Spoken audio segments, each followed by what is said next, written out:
The textile sector offers significant employment opportunities. It is today our second largest employer after agriculture. Over 45 million people are employed directly in the sector and over 60 million people are employed in allied activities.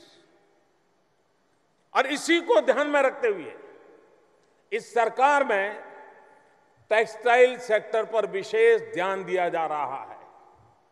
पिछले वर्ष एक textile package दिया गया है जिसके तहत apparel और made up sector को मजबूती दी जा रही है।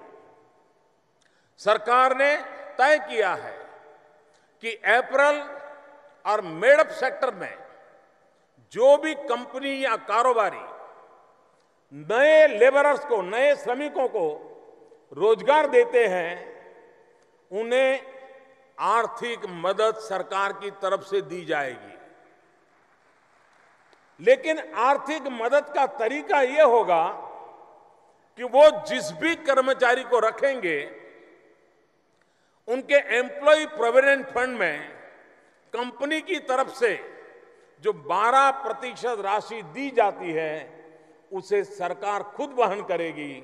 इसका फायदा ये होगा कि ज्यादा से ज्यादा श्रमिक फॉर्मल सेक्टर में शामिल होंगे। इसके अलावा सरकार ने अपैरल सेक्टर में फिक्स टर्म एम्प्लॉयमेंट का भी रास्ता खोला है, यानी ये श्रमिक एक स्पेसिफिक टाइम पीरियड के लिए नियुक्त होंगे, लेकिन इस दौरान उन्हें वही सुविधा मिलेगी तो किसी परमानेंट कर्मचारी को मिलती है।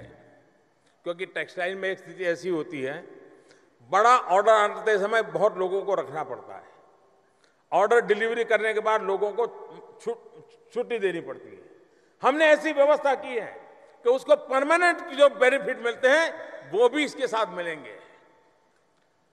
इससे भी श्रमिकों की स्थिति में काफी सुधार आएगा।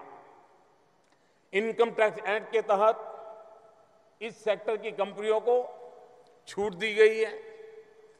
ऐसी मैन्युफैक्चरिंग यूनिट्स जहां कम से कम 100 श्रमिक है, वो किसी नए श्रमिक को 150 दिन तक रोजगार देती हैं, तो भी उन्हें टैक्स में राहत दी जा रही है।